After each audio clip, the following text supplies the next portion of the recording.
Capítulo 14. Este é o livro das palavras de retidão e de reprovação das sentinelas, os quais pertencem ao mundo, de acordo com o que ele, que é santo e grande, ordenou na visão. Eu percebi em meu sonho que eu estava então falando com a língua da carne, e com o meu fôlego, que o poderoso colocou na boca dos homens, para que eles pudessem conversar com ele. Eu entendi com o coração. Assim como ele havia criado e dado aos homens o poder de compreender a palavra de entendimento, assim criou, e deu a mim o poder de reprovar os sentinelas, a geração dos céus. E escrevi sua petição, e na minha visão foi-me mostrado que seu pedido não lhe será atendido enquanto o mundo perdurar. Julgamento passou sobre vós, vosso pedido não vos será atendido. De agora em diante, nunca ascendereis ao céu. Ele disse que na terra ele vos amarrará, tanto tempo quanto o mundo existir. Mas antes destas coisas tu verás a destruição dos vossos bem-amados filhos. Não os possuireis, mas eles cairão diante de vós pela espada. Nem pedireis por eles, nem por vós mesmos, mas chorareis e suplicareis em silêncio. As palavras do livro que eu escrevi. Uma visão então me apareceu. Eis que naquela visão, nuvens de névoa convidaram-me. Estrelas agitadas e brilho de relâmpagos impeliram-me e pressionaram-me adiante, enquanto ventos na visão assistiram meu voo, acelerando meu progresso. Eles elevaram-me no alto ao céu. Eu prossegui, até que cheguei próximo de um muro construído com pedras de cristal. Uma chama de fogo vibrante rodeou-o, a qual começou a golpear-me com terror. Nesta chama de fogo vibrante eu entrei, e aproximei-me de uma espaçosa habitação, também construída com pedras de cristal. Seus muros também, bem como o pavimento, eram formados com pedras de cristal, e de cristal também era o piso. Seu telhado tinha a aparência de estrelas agitadas e brilhos de relâmpagos, e entre eles haviam querubins de fogo, num céu tempestuoso. Uma chama queimava ao redor dos muros, e seu portal queimava com fogo. Quando eu entrei nesta habitação, ela era quente como fogo e frio como gelo. Nenhum traço de encanto ou de vida havia lá. O terror sobrepujou-me, e um tremor do medo apoderou-se de mim. Violentamente agitado e tremendo, eu caí sobre minha face. Na visão eu olhei, e vi que lá havia outra habitação mais espaçosa que a primeira, cada entrada da qual estava aberta diante de mim, elevada no meio da chama vibrante. Tão grandemente superou em todos os pontos, em glória, em magnificência, em magnitude, que é impossível descrever-vos o esplendor ou a extensão dela. Seus pisos eram de fogo, acima haviam relâmpagos e estrelas agitadas, enquanto o telhado exibia um fogo ardente. Eu examinei atentamente e vi que ela continha um trono exaltado, a aparência do qual era semelhante à da geada, enquanto que sua circunferência assemelhava-se à órbita do sol brilhante, e havia a voz de um querubim. Debaixo desse poderoso trono saíam rios de fogo flamejante. Olhar para ele foi impossível. Alguém grande em glória assentava-se sobre ele, cujo manto era mais brilhante que o sol, e mais branco que a neve. Nenhum anjo era capaz de penetrar para olhar a sua face, o glorioso e efulgente, nem podia algum mortal vê-lo. Um fogo flamejante rodeava-o. Também um fogo de grande extensão continuava a elevar-se diante dele, de modo que nenhum daqueles que estavam ao redor dele eram capazes de aproximar-se dele, entre as miríades de miríades que estavam diante dele. Para ele santa consulta era desnecessária. Contudo, o santificado, que estava próximo dele, não apartou-se dele nem de noite nem de dia, nem eram eles tirados de diante dele. Eu também estava tão adiantado, com um véu sobre minha face, e trêmulo. Então o Senhor com sua própria boca chamou-me, dizendo: aproxima-se aqui acima, Enoque, a minha santa palavra. E ele ergueu-me, fazendo aproximar-me, mesmo até a entrada. Meus olhos estavam dirigidos para o chão. Capítulo 15. Então dirigindo-se para mim, ele falou e disse: ouve, não se atemorize, justo Enoque, tu escriba da retidão, aproxima-te para cá, e ouve a minha voz. Vai, dize às sentinelas do céu, a quem te enviei para rogar por eles, tu deves rogar pelos homens, e não os homens por ti. Portanto, deves abandonar o sublime santo céu, o qual permanece para sempre, deitastes com mulheres, vos corrompestes com as filhas dos homens, tomastes para ti esposas, agistes igual aos filhos da terra, e gerastes uma ímpia descendência. Sois espirituais, santos, e possuidores de uma vida que é eterna. Vos contaminastes com mulheres, procriastes em sangue carnal, cobiçastes o sangue de homens, e fizestes como aqueles que são carne e sangue fazem. Estes, contudo, morrem e perecem. Portanto, de agora em diante eu dou-vos esposas, para que possais coabitar com elas, para que filhos nasçam delas, e que isto seja negociado sobre a terra. Mas desde o princípio fostes feitos espirituais, possuindo uma vida que é eterna, e não sujeito à morte para sempre. Portanto, eu não fiz esposas para vós, porque, sendo espirituais, vossa habitação está no céu. 8 Agora, os gigantes que têm nascido de espírito e de carne, serão chamados sobre a terra de maus espíritos, e na terra estará sua habitação. Maus espíritos procederão de sua carne, porque eles foram criados de cima. Dos santos sentinelas foi seu princípio e a sua primeira fundação. Maus espíritos eles serão sobre a terra, e de espíritos da maldade eles serão chamados. A habitação dos espíritos do céu será no céu, mas sobre a terra estará a habitação dos espíritos terrestriais, os quais são nascidos na terra. Os espíritos dos gigantes serão semelhantes às nuvens, os quais oprimem, corrompem, caem, contendem, e confundem sobre a terra. Eles causarão lamentação. Nenhuma comida eles comerão, e terão sede. Eles se esconderão e não se levantarão contra os filhos dos homens, e contra as mulheres, pois eles virão durante os dias da matança e da destruição.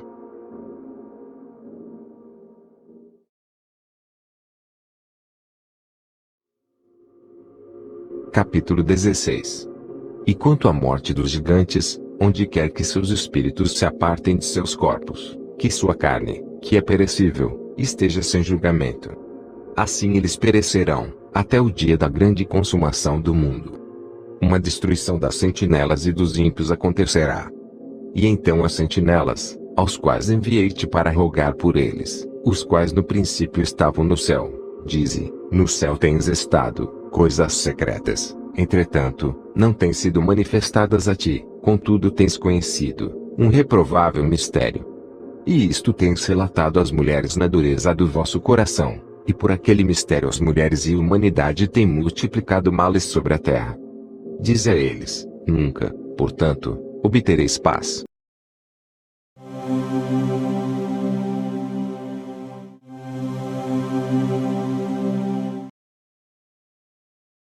Este é o rolo das palavras de retidão e reprovação das sentinelas que pertencem ao mundo. Com estas palavras começa o capítulo 14. Enoque, o justo que Deus escolheu para proferir julgamento sobre os anjos pecadores, aquele a quem Deus deu autoridade para reprovar os sentinelas, os anjos pecadores. Hoje em dia, quase ninguém pensa nisso, mas estes fatos repercutiram bastante nos tempos de outrora. Chegaram até a virar lenda, e viraram lenda de várias formas diferentes. De onde você acha que nasceu a lenda grega dos titãs, os seres enormes que foram aprisionados dentro da terra? Essa mitologia é uma adaptação do julgamento e morte dos gigantes, filhos dos anjos. E a famosa epopeia de Gilgamesh, a história antiga que conta o dilúvio. Alguns estudiosos dizem que o dilúvio se inspirou nos contos de Gilgamesh. Na verdade foi o contrário. Esses relatos de outros povos, eles ouviram na época e registraram do jeito que entenderam. Na verdade foi Gilgamesh que se inspirou nos relatos do dilúvio. Nos versículos 5, 6 e 7, vemos Enoque dando a sentença proferida por Deus aos anjos pecadores. Além de ficarem aprisionados na escuridão até o dia do julgamento final, eles ainda terão que ver a morte de seus próprios filhos. Iá enviou os anjos principais, Gabriel e Micael, para exterminar os gigantes. E os anjos pecadores tiveram que assistir a esse extermínio como parte de seu castigo. Não pense que Deus foi cruel demais, ou que ele tem prazer em usar sua superioridade para pisar em qualquer ser que seja. Na verdade, devemos lembrar que Iá, o nosso Deus, é justo. Isso significa que ele sempre age de acordo com a justiça dele. Ele é justo pela justiça dele. E o conceito dele de justiça não é igual ao nosso conceito de justiça. E não pense também que a nossa salvação foi uma bondadezinha qualquer de cena de novela. Para você e eu podermos receber a vida eterna, muita coisa teve que acontecer. Deus é bom, mas tudo tem um peso e um preço. Ele teve que fazer encarnar aqui nesse mundo uma parte de sua própria natureza eterna, como ser humano, para poder levar sobre si o pecado e morrer junto com ele, para ressuscitar sem ele. Afinal de contas, como diz em Hebreus 9:22, quase tudo se purifica com sangue, de acordo com a Torá, e sem derramamento de sangue, o perdão não acontece. Deus não foi rígido demais com os sentinelas. Deus foi apenas justo, pois eles foram criados com vida eterna e poderes que nós não temos. E eles conhecem o mundo espiritual de um jeito que nós não conhecemos, pelo menos ainda. Por isso eles não têm direito a coisas como misericórdia e perdão. Versículo 8. Então uma visão me apareceu. Do versículo 9 até o 25, que é o último do capítulo 14, é descrito o local onde Enoque foi levado em espírito. Esse local é o local onde o nosso Deus se apresenta em sua forma manifestável, juntamente com seu filho Yeshua. Atiqueomim, o antigo de dias, junto com Ben-Adam, o filho de humano. E a maneira como Enoque descreve a glória daquele lugar. Uma habitação espaçosa construída com pedras de cristal. Seus muros eram formados com pedras de cristal e de cristal também era o piso. Seu telhado tinha aparência de estrelas agitadas e brilhos de relâmpagos. E entre eles havia um querubim de fogo, e seu céu era água.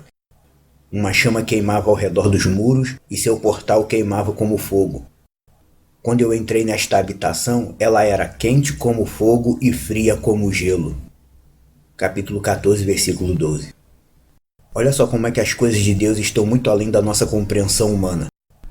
Uma habitação toda feita de cristal, com o teto semelhante a um conjunto de estrelas se movendo, e acima dessa habitação o céu era feito de água.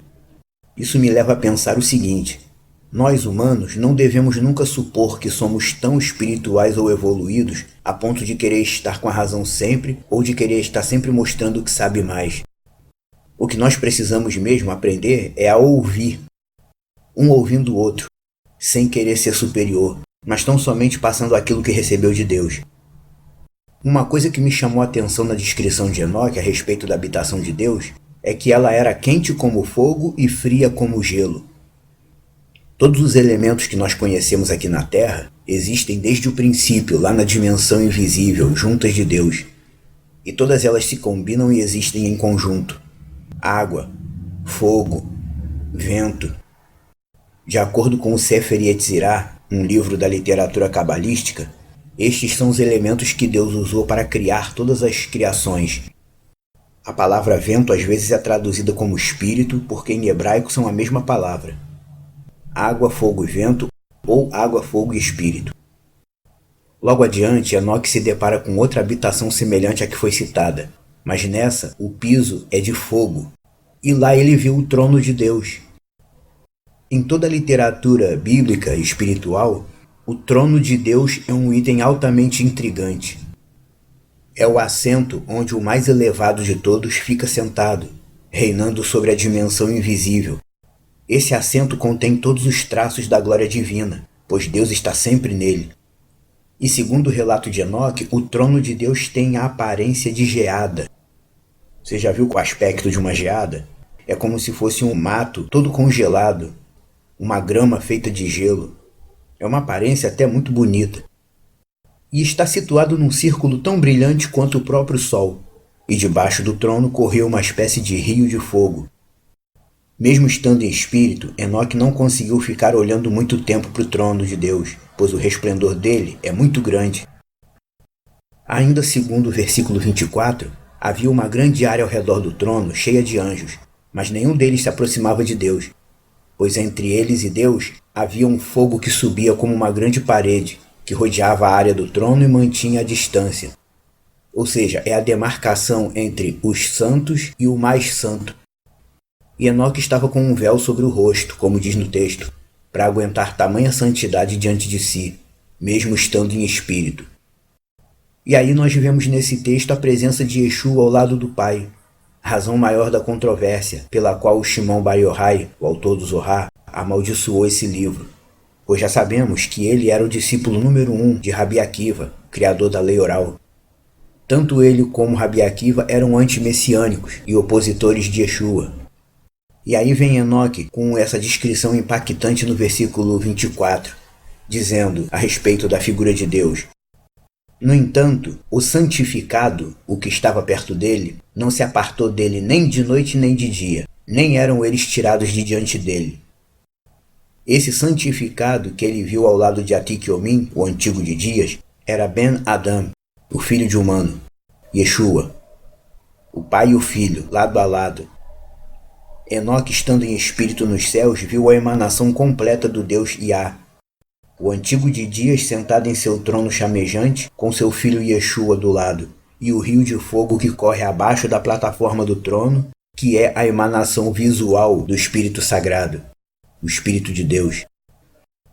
No capítulo 15, vemos Deus instruindo a Enoque sobre como ele vai falar aos anjos pecadores. E o versículo 8 é a chave da compreensão sobre que fim tiveram os gigantes depois que morreram. Preste bem atenção, qual foi o fim deles depois que eles morreram. Versículo 8, capítulo 15 diz: os gigantes que têm nascido de espírito de carne serão chamados sobre a terra de espíritos maus, e na terra será sua habitação.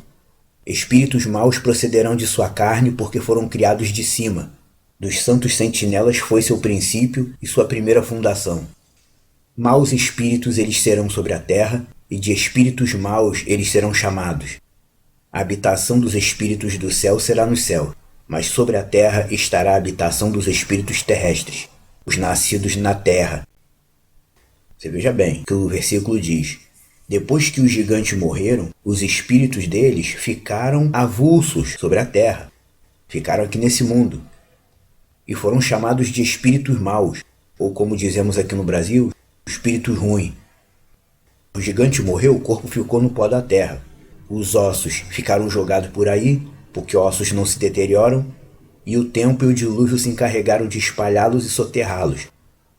E são os mesmos ossos que a falsa ciência atribui aos dinossauros, para não ter que dar muitas explicações sobre de onde veio tanto osso gigante.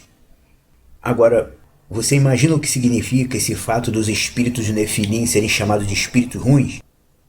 Na verdade, são eles os espíritos que atormentam e possuem as pessoas fracas e sem Deus. São eles os espíritos que incitam os pentecostais a ficarem falando coisas estranhas e rodopiando e pulando sem rumo em suas reuniões pessoais. Quem frequenta as chamadas reuniões pentecostais já deve ter visto ou ouvido falar de pessoas que são tomadas por uma força invencível e ficam rodopiando inconscientes, quase esbarrando em tudo. E depois que o transe passa, a pessoa não sabe nem onde está direito. Eu já vi isso com meus próprios olhos. Isso é simplesmente revoltante. Eu fico indignado com isso, porque as pessoas fazem isso e atribuem isso a um movimento vindo de Deus. E o Deus eterno não move nem toma ninguém em transes estáticos, deixando pessoas a rodar no salão sem noção de nada.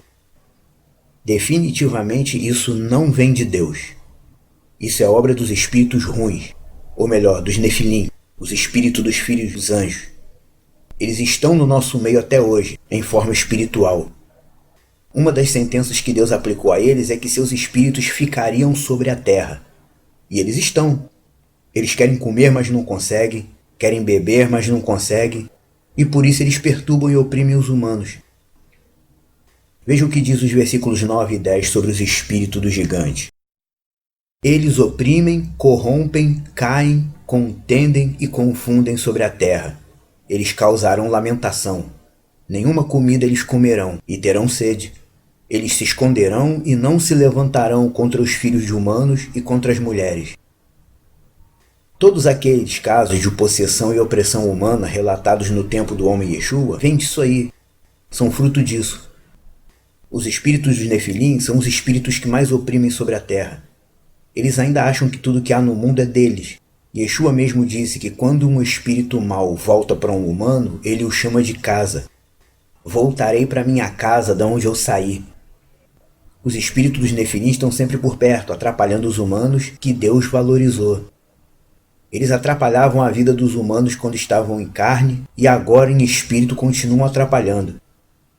E quando o texto diz, eles se esconderão e não se levantarão contra os filhos de humanos e contra as mulheres, o que isso quer dizer? Quer dizer que é porque eles são assim mesmo, eles não têm paradeiro certo. Quando eles estão possuindo algum humano que os acolhe, que dá lugar a eles ficam literalmente escondidos. Tem pessoas por aí que parecem absolutamente normais, mas são movidas por espíritos.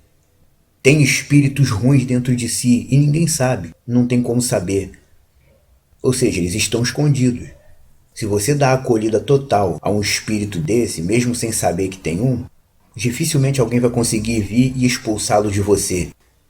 E apesar de tudo que eles fazem aos que dão brecha, o texto diz que eles não se levantarão contra os humanos.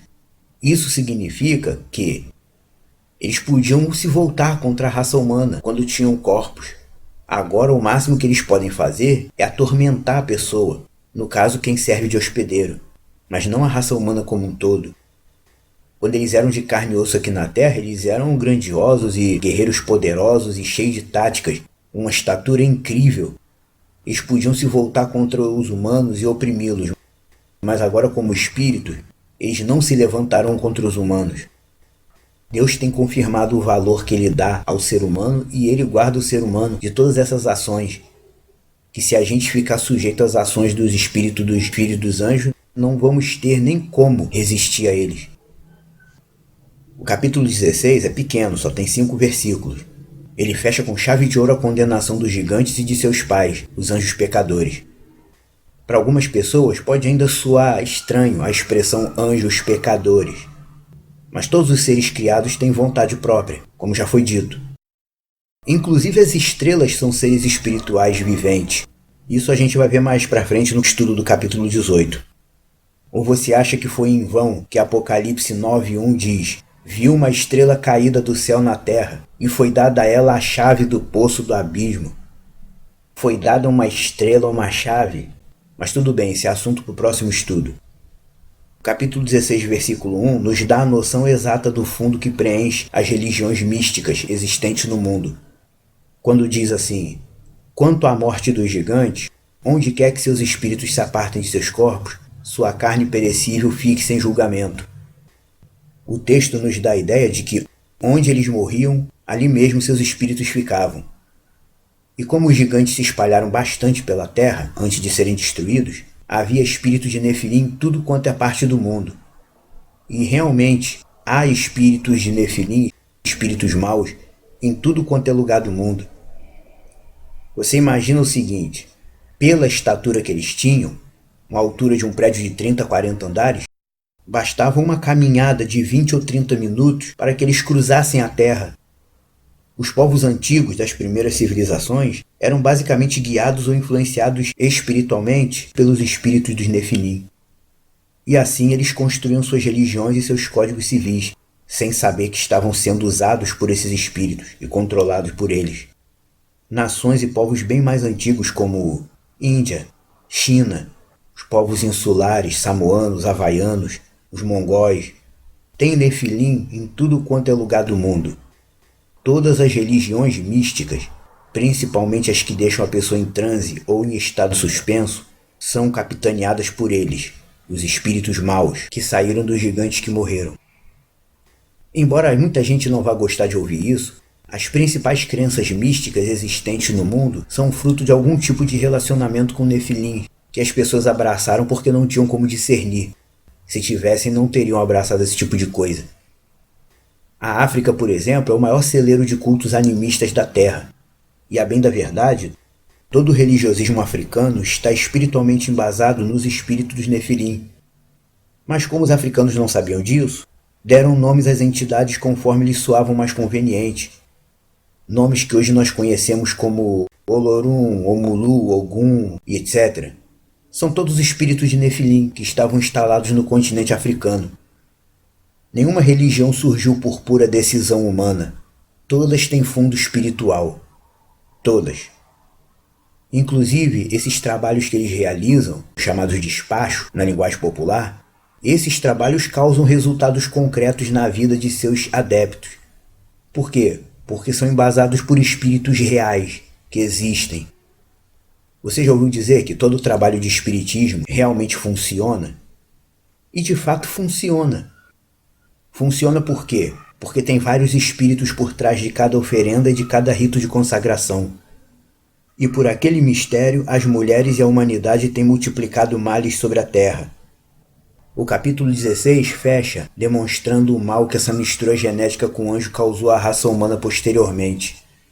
Ou seja, mulheres que tiveram relação carnal com anjos materializados, mais tarde tiveram relação carnal com homens comuns, e isso foi passando adiante como uma espécie de contaminação. Mas o último verso do capítulo 16, o verso 5, dá a sentença: nunca terão paz. Foi por isso que Machia disse: quando o espírito imundo sai de um humano, ele anda por lugares áridos à procura de repouso, mas não o encontra. Vocês lembram que ele disse isso, né? Como um bom contemporâneo do primeiro século, Yeshua também aceitava integralmente o livro de Enoque. Ele o conhecia e aceitava totalmente, como todos da época. Muita coisa que ele viveu e ensinou estava de acordo com o modo de vida dos essênios e com os escritos do livro de Enoque. Nos estudos seguintes você entenderá isso bem melhor. No próximo estudo, o estudo dos capítulos 17 e 18, você irá começar a entender que existem outros tipos de seres vivos no mundo invisível, como rios, raios, trovões e estrelas. Até a próxima!